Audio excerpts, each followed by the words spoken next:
I'm analyzing the 24 cups in Mario Kart 8 Deluxe, and I'm doing it every day at 11 a.m. Eastern Time.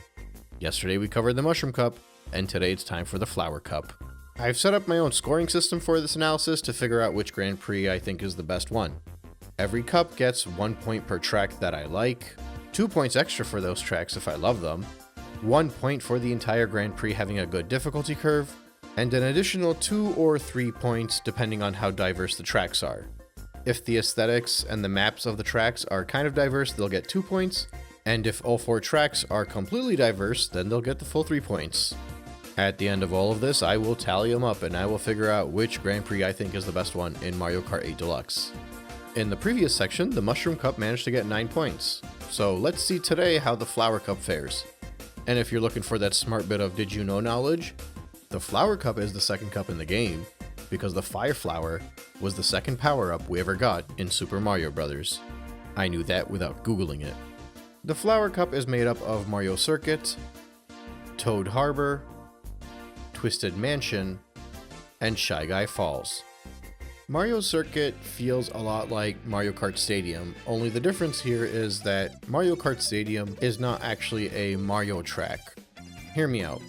The stadium is for Mario Kart. Mario Kart is the actual racing. Mario Circuit is Mario's personal track. So while it might appear that both of these first tracks in the first 2 cups are Mario tracks, in actuality one of them is a Mario Kart track and the other one is a Mario track.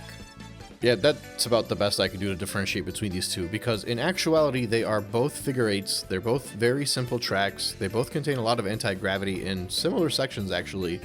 The big difference here is that Mario Circuit does not have that nighttime stadium feel to it that Mario Kart Stadium did. It's just a typical sunny outdoor circuit, and you do pass by Peach's castle and you get to see it from a few different angles, which is pretty cool. This stage is as simple as it gets. I definitely don't hate it, I like it, so it at least gets 1 point. But I don't necessarily love it. I'm not dying to play this stage anytime I open up the game. Next up is Toad Harbor. I've seen this track get a lot of hate for some reason, and I'm not quite sure why. I mean, it is a pretty simple track, but it's got a fun coastal theme to it. Sun is shining, there's palm trees everywhere. What appears to be a Princess Peach Statue of Liberty thing out in the water. This stage gives me San Francisco vibes. I think that's what they're basing it off of. Also, funnily enough, it gives me Super Mario Sunshine Delfino Plaza vibes, but that could be because I just finished that game. So, yeah.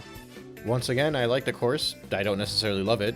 I almost want to give it a strike for being an outdoorsy, sunshiny place similar to the previous one, but I think that would be a bit harsh. So for now, I'll say that the first 2 tracks are diverse enough. Especially because the map layout differs quite a bit from the previous track.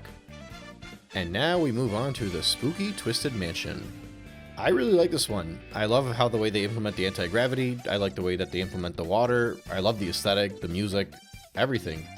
They do a great job adding on to the long-running haunted theme in the Mario series, and by all account, the track layout and the actual obstacles in the track are all very unique. Honestly, I thought I was just going to give this track 1 point because it was a track that I liked, but now that I'm talking about it, it's definitely a 3-point track, so it's going to get the bonus points for me. The only thing is, I think this track might be a little bit more on the difficult end. It's not super terrible, but we'll have to keep that in mind when we look at the next track to see if it's more or less difficult and if the difficulty curve point still stands for this one. Shy Guy Falls is one of those tracks where I'll enjoy when it comes up, but I won't go out of my way to play it. It's a good track, it definitely earns that 1 point, but it's not enough for me to go and give it 3 points. In isolation, I'd say this is a pretty fun track to look at. But since I'm grouping it with the other tracks in the same cup, there are some issues that stick out to me. So first of all, it's another bright and sunny outdoor course. I'd say they do somewhat of a good job to differentiate between the 3 tracks in this cup that are outdoors. But if you took a little bit of one and stuck it in the other, would it really stick out that much? I'm not sure. I might have been able to forgive that, but the problem is when you look at the map, it's just another figure 8. Even if it is a bit more complicated and advanced, and again, in isolation, I could have forgiven that, but when you get that, mixed with the fact that it's outdoors, and that there are 2 more outdoor sunny stages with green grass and water everywhere, I'm pretty confident that I do not want to give it 3 points, but I will be generous and give it the 2 points for diversity, since the stages are kind of diverse, and the haunted theme really sticks out and carries a lot of the weight there. But speaking of that haunted theme, I think that track is more difficult than this last one, so the difficulty curve is a little off here. That haunted theme should have been the 4th track in my opinion, which means they are not going to get that extra point for the difficulty curve. So to tally it all up, that is 1 point because I like Mario Circuit, 1 point because I like Toad Harbor, 3 points because I love Twisted Mansion, 1 point for liking Shy Guy Falls, and 2 points for all of them being kind of diverse. Which means the Flower Cup falls just short of the Mushroom Cup and sits at 8 points. Honestly, it's probably a bit too soon to say this, but I'm pretty sure the Mushroom Cup and the Flower Cup are the 2 cups that I generally tend to revisit the least, and I'm pretty sure it's just because I've always viewed them as beginner Grand Prix. But it's also entirely possible that I just played them way too much when this game first came out.